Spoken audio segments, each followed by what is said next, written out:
And overall, 1% sales tax started in FY17, and here's where we've tracked. We've been conservative in how we budgeted that and have exceeded our budget each year. From July to December, the current fiscal year that we're in, we budgeted to collect just over $5 million, and we collected over that period $6.3 million. It's a $1 million increase, or 20.5227% over last year, and $1.3 million over where we budgeted. There's a factor that's playing into that I just want to talk about. In December, we had a large manufacturing plant who did not timely file for their exemption with the state of Oklahoma. The state of Oklahoma does not retroactively apply that, and so we were gifted a one-time use tax fee by that manufacturing company. That is why it's causing that skew of 20% increase. If I were to remove that from these Call Lake numbers, we would be at a $251,000 increase over last year for the first 6 months, and we would be over our budget by $482,000, or 9.6% for the year. So just want to point that out so you know what's causing that. Erin, I want to just jump into, because this slide, while it's just the 1%, it's a good representation, you know, that'll lead into the question, to better answering your question and some other questions that might come up tonight about how can we afford stuff.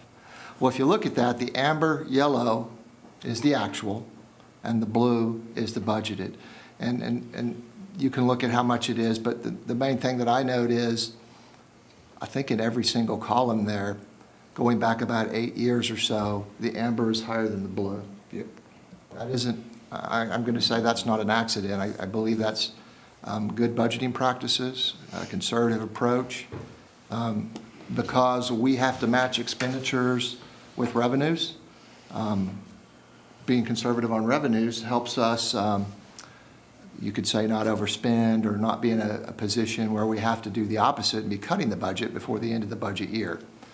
And so I think that's, this is a great chart that shows that. So probably, so we don't have to pull this up again, I may reference this later when we talk about, well, how do we pay for this? Well, one way is through good management over the years. And so there you can see the approach.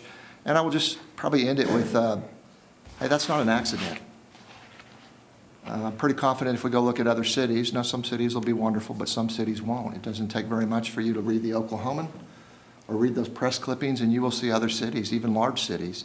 Small cities have it tough because they don't have very many people. We are blessed, right, with 500 employees, so we have the ability to have good internal control, segregation duties, that kind of stuff. But I just wanted to point that out because, Erin, you make this look really easy, but it isn't all that easy in the end. So thank you. I always want to put us in a position where we are able to come back and fund additional things that we need that come up throughout the year. They're always coming up. I don't want to come back and meet with every department head and cut their budget and have to ask you to do a budget reduction. And so we're very intentional in how we approach the budget.